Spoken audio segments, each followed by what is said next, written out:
তো বন্ধুরা, আজকে মিঠিজোড়ার নতুন আপডেট নিয়ে আবার তোমাদের সামনে হাজির হয়ে গেছে। ফরেনসিক ল্যাব থেকে রিপোর্ট চলে আসার পর অনির্বাণের ঠাম্মি বলতে থাকে, কি ব্যাপার দাদু ভাই, তুমি এরকম চুপ করে দাঁড়িয়ে আছো?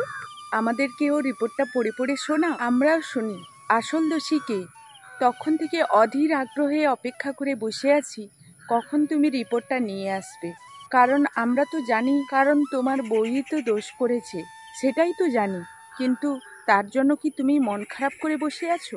আমাদেরকে শোনাও। তখনই অনির্বাণ বলতে থাকে, ঠাম্মি কথাটা যদি আমি একটু অন্যভাবে শোনাই তাহলে। তখনই অনির্বাণের বাবা বলছে, এত হিয়ালি করছো কেন, বলো না সোজাভাবে কথাটা। তখনই অনির্বাণ বলে ওঠে, বাবা তুমি তো আমার থেকে ভালো করে জানো, তাহলে তুমি কেন এরকম করছো? তুমিই তো জানো আসল দোষীটা কে, তাই না বাবা? আমি ঠিক বলছি তো? কিছু ভুল বললাম নাকি? এই কথা বলা মাত্রই অনির্বাণের বাবা চুপ হয়ে যায়।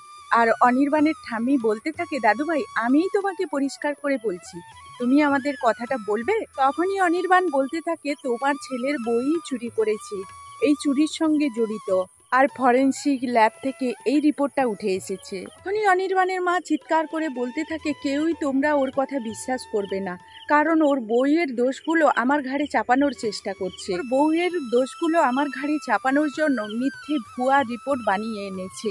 উনি অনির্বাণ বলতে থাকে, এতে আমার কি লাভ মা? একদিকে আমার স্ত্রী, একদিকে তুমি আমার মা, দুজনেই তো তোমরা আমার আপন, তাহলে আমি এটা কেন করতে যাব বলো তো? তখনই অনির্বাণের ঠাম্মি বলতে থাকে, দাদু ভাই তুমি যেটা বলছো ভেবে বলছো তো? তখনই অনির্বাণ বলতে থাকে, ঠাম্মি তুমি এই রিপোর্টটা নিজেই পড়ে দেখো না। তখনই অনির্বাণের ঠাম্মি রিপোর্টটা পড়া মাত্রই বলে ওঠে, বৌমা তুমি এতটা নিচে নেমে গেছো? তুমি রায়ের উপর প্রতিশোধ নেবে বলে এমন জঘন্য নিকৃষ্ট কাজটা করবে, সেটা আমি কোনো দিনও কল্পনা করতে পারিনি। দিন ধরে তুমি আমার এই বাড়িতে আছো, আমি কখনো দেখিনি তোমার এই ব্যবহারটা। সুযোগে অনির্বাণের মা বলে ওঠে, তাহলে কেন মা আপনি বিশ্বাস করছেন? আপনি তো আমাকে ভালো করেই চেনেন, আমি এই জঘন্য কাজটা কেনই বা করতে যাব? কি জন্য করতে? আমি মানছি রাইকে সহ্য করতে পারি না, তা বলে এত জঘন্য কাজটা আমি কিসের জন্য করব? বলে বৌমা আমি কাকে মেনে নেব? রিপোর্ট যেটা বলছে না তোমাকে, কোনটা মেনে নেব? কিন্তু বৌমা এই মেয়েটা এতদিন ধরে যা কিছু বলে আসছে এটা তো সত্য, এটা তো সত্য বলে প্রমাণ হলো। বলো এই মেয়েটার বিরুদ্ধে তুমি যে ষড়যন্ত্র করার চেষ্টা করেছো, এটা আমি কোনো দিনও একসেপ্ট করিনি তোমার কাছ থেকে। তবুও তুমি এই কাজটা যেহেতু করে ফেলেছো, তোমার নিজের ভুল বুঝে তোমার এখনই রায়ের কাছে ক্ষমা চাওয়া উচিত। তখনই রাই অঝরে কাঁদতে থাকে আর বলতে থাকে, না না ঠাম্মি এসব কি বলছেন? উনি আমার গুরুজন, তার কাছ থেকে আশীর্বাদ নেওয়ার জন্য আমি আগ্রহে অপেক্ষা করছি, আর ওনাকে আপনি বলছেন কিনা আমার কাছে হাত জোড়ো করে ক্ষমা চাইতে?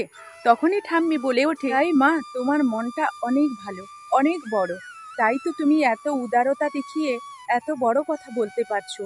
তোমার জায়গায় যদি অন্য কেউ থাকতো এই কথা কখনোই বলতো না। তা সত্ত্বেও তোমার শাশুড়ি মাকে অবশ্যই ক্ষমা চাইতে হবে, কারণ এখানে আমাদের ছোটদের কাছ থেকে অনেক কিছুই শেখার আছে। আর এখানে যখন ও দোষ করেছে সেটা ধরা পড়ে গেছে, ওকে অবশ্যই ক্ষমা চাইতে হবে। তখনই অনির্বাণের ঠাম্মি বলতে থাকে, বৌমা তুমি ওর কাছে যদি না ক্ষমা চাও তাহলে আমি কিন্তু তোমাকে কখনোই ক্ষমা করব না। তখনই অনির্বাণের মা অনির্বাণের বাবার কাছে দাঁড়িয়ে বলতে থাকে, তুমি আমার স্বামী হয়েও চুপ করে দাঁড়িয়ে দেখছো? এই কথায় অনির্বাণ উত্তর দেয়, তাহলে আমি কিভাবে আমার বউয়ের অপমান দেখেছি মা?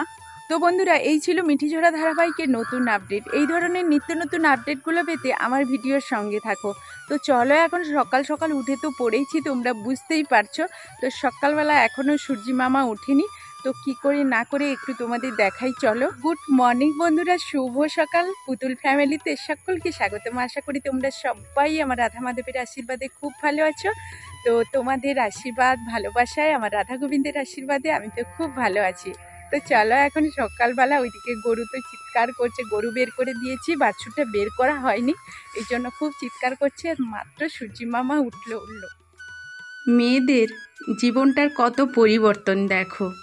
যখন আমরা বাবার বাড়িতে থাকি এই সময়টা কত ঘুমিয়ে, কখনো বসে, কখনো আড্ডা দিয়ে আমরা সময় কাটিয়েছি, সেই স্কুল লাইফ থেকে শুরু করে সব কিছু। আর যখন বাবার বাড়ি থেকে শ্বশুর বাড়িতে চলে আসি তখন বাবার বাড়িটা আমাদের কাছে পর হয়ে যায়, আর শ্বশুর বাড়িটা আপন করে নিতে হয়।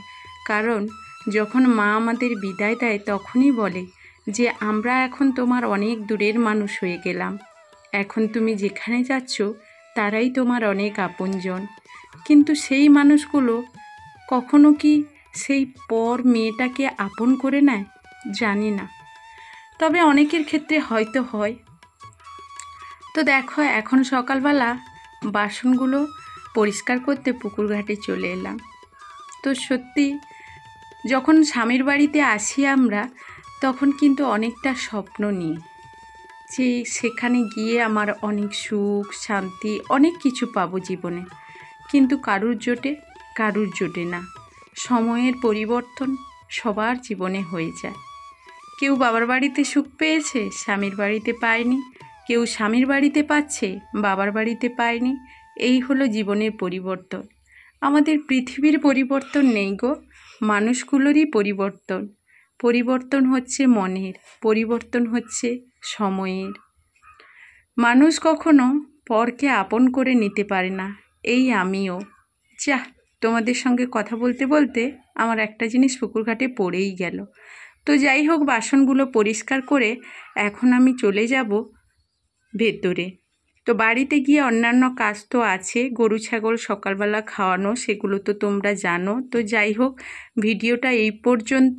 ফিরে আসবো নতুন ভিডিও নিয়ে। ততক্ষণ সবাই ভালো থাক।